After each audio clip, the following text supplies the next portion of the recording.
So guys, আজকে আমি আপনাদের সাথে শেয়ার করব কিভাবে ঘরে বসে আপনি নিজেকে বড়লোক ফিল করাতে পারেন।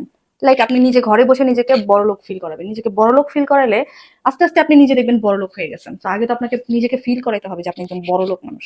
সো বড়লোক ফিল করাইতে হলে নিজেকে কি কি করতে হবে? ফার্স্ট অফ অল আপনাকে আপনার বাসাটা ক্লিন রাখতে হবে।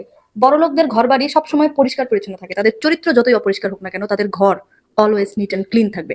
একদম পরিষ্কার কি ভিডিও বানাবো বলছিলাম না? হ্যাঁ, যাই হোক, ঘর বাড়ি তো পরিষ্কার রাখতে হবে। তার সাথে সাথে বাসার পর্দা অনেক ইম্পর্টেন্ট একটা বিষয়। বাসার পর্দা অবশ্যই আপনাকে লাল রঙের লাগানো যাবে না। লাল কালারের পর্দা বড় লোকরা লাগায় না, ঠিক আছে? লাল পর্দা লাগানো যাবে না, ঠিক আছে? সবচাইতে ইম্পর্টেন্ট আপনার বাসার তোষক।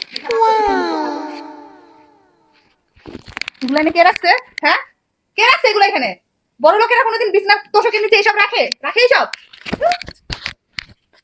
তারপর বড় লোকেরা সকালবেলা পানি খায় না, বড় লোকেরা সকালবেলা খায় স্পেশাল ড্রিঙ্ক, স্পেশাল জুস, যেটা বানানো হয় আমলকি, কাঁচা হলুদ, স্যাফরন, আদা, এই ধরনের জিনিসপত্র দিয়ে। যাই হোক, এইটা খাবেন আপনারা সকালবেলা। এটা আপনাদের স্কিনকেও সুন্দর রাখবে, আপনার ইমেজটাকেও বড়লোক ফিল করাবে। তো হ্যাঁ, আনতেছি হলুদের গুঁড়া এই জায়গায়। ধরো, তোমাদের জন্য আমি লাইফে কিছু করতে পারবো না। আমি তোমাদের জন্য লাইফে কিছু করতে পারবো। একটু সাকসেসফুল ইউটিউবার হতে চাইছিলাম, একটু কন্টেন্ট বানাতে চাইছিলাম, দিলা না। হলুদের গুঁড়া কই তরকারিতে হলুদের গুঁড়া দিব? বড় লোকেরা হলুদের গুঁড়া নিয়ে চিলাচিলি করে। হ্যাঁ, ভিডিওই বানাবো না আমি। থাক গাইস, আমার আর বড়লোক হওয়ার দরকার নাই, আমি গরিবই ঠিক আছি।